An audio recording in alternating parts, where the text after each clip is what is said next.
The wind howled across the barren plains of Arizona, carrying with it the smell of rain and secrets. The sun had long sunk behind the mesas, and thunder cracked like the anger of forgotten spirits. Inside a small wooden cabin at the edge of the wilderness, a man named Luke Tanner was stacking firewood near the hearth. His little daughter, Emily, sat curled in a blanket on the floor, clutching a gray stuffed rabbit, her blue eyes watching the flames dance. They lived alone, father and daughter, since the day death had taken Emily's mother 3 winters ago. Luke had built a wall of silence around his heart, just high enough to keep out pain and people. But that night a knock came that shattered the calm. When he opened the door, lightning flashed, and there she was. A woman stood in the storm, her long black hair soaked, a feather tangled in the strands, her brown eyes fierce yet full of exhaustion. She wore the traditional leather and beadwork of the Apache, though her dress was torn and stained with mud. "Please," she said softly, her voice trembling but steady. "I just need a place to stay till morning." Luke hesitated. In these lands, an Apache woman knocking at a white man's door was enough to stir trouble from every direction. The war between settlers and tribes had left both sides scarred and suspicious. But Emily tugged his sleeve, her tiny voice whispering, "Daddy, she's cold." That was all it took. Luke nodded and stepped aside. "You can come in," he said. The woman introduced herself only as Ayanna. She sat by the fire, shivering as steam rose from her soaked clothes. Luke handed her a blanket and some bread, while Emily offered her rabbit for comfort. Ayanna smiled faintly. "You're kind," she whispered to the girl. For hours the 3 of them sat in the quiet warmth of the cabin, while the storm outside screamed like old ghosts. Luke tried not to ask questions. He'd learned long ago that sometimes silence was safer than answers, but curiosity burned in his chest. Who was she running from? Why did her eyes keep darting to the window as if expecting someone, or something?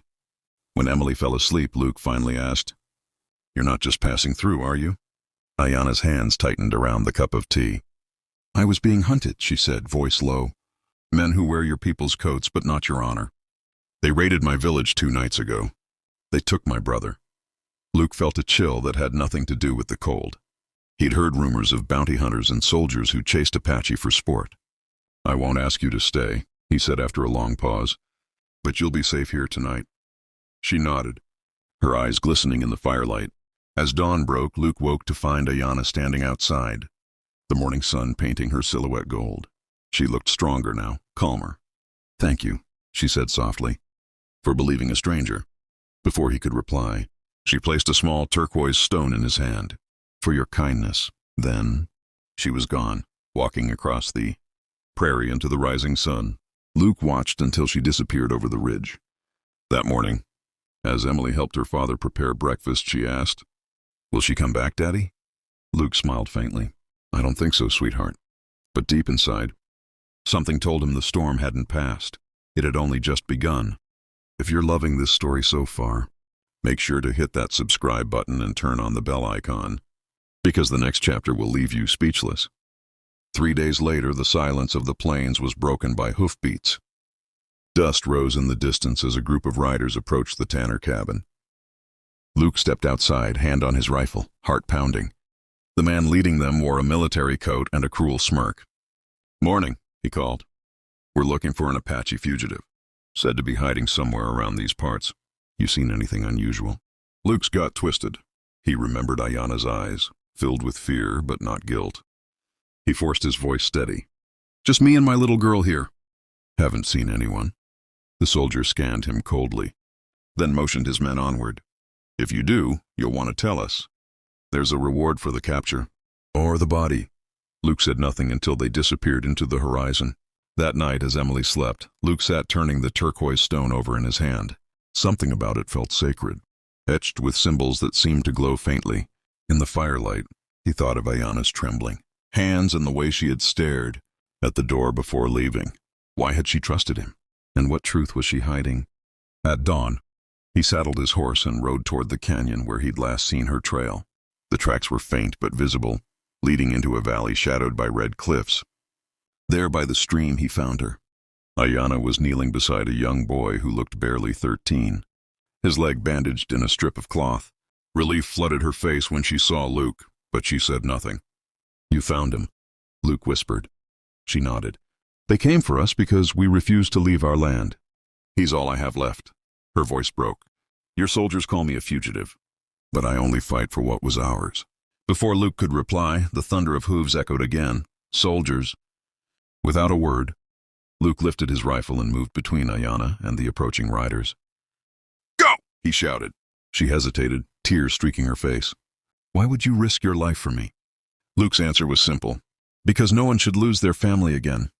The soldiers arrived, shouting for him to step aside. But Luke Tanner, the quiet widower, stood his ground like a man reborn. The firefight was brief but fierce. When the dust settled, the soldiers had retreated, and the sun was dipping low behind the cliffs. Ayanna approached him, her eyes full of gratitude and sorrow. They'll come again, she said. Luke nodded. Then we'll be ready.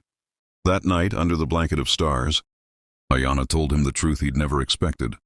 She was not just any Apache woman. She was the daughter of a fallen chief, carrying the tribe's sacred stone that ensured the survival of her people.